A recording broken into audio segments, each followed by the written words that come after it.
Fala, Holder, tudo bom? Eu sou o Gabriel. E eu sou o Felipe. Hoje vamos falar um pouco mais sobre como montar uma carteira pela ótica do risco.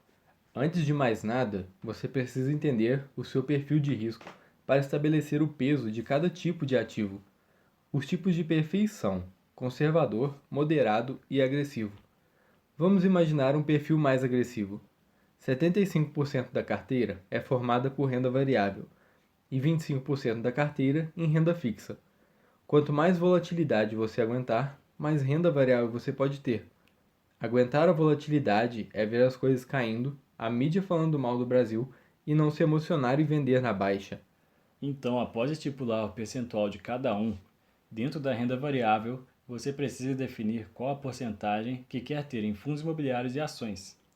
Lembrando que fundos imobiliários têm cerca da metade da volatilidade e as ações tendem a subir mais no longo prazo.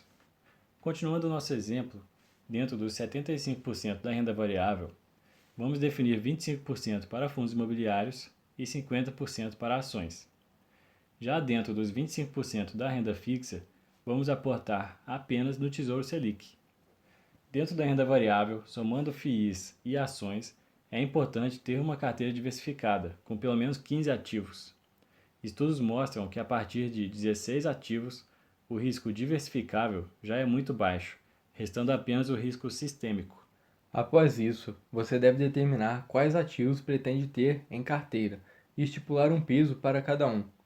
Como no exemplo anterior, onde determinei 25% de fundos imobiliários e 50% em ações. Então, para simplificar, vou estipular aqui 5 FIIs para ter 5% de cada e 10 ações com 5% cada. Você que escolhe os percentuais que quer respeitar, mas lembre-se, quanto maior o risco de um ativo, menor o peso na sua carteira. Como a renda variável está em constante mudança, hoje você tem 5% em um ativo, e com a volatilidade, amanhã você pode ter 4 ou 6. Mas, para que estipular a quantidade e porcentagem de cada ativo?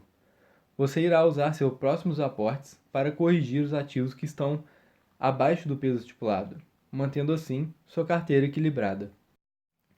Mas devo vender os ativos que subiram?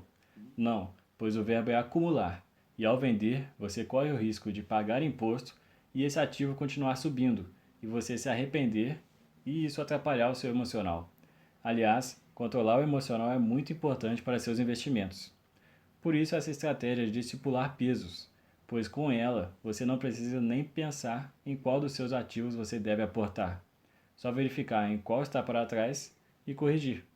Lembrando, precisam ser bons fundos imobiliários e ações, pois se não parar de cair e você tiver que aportar vários meses consecutivos no mesmo ativo, você deve desconfiar da qualidade dele.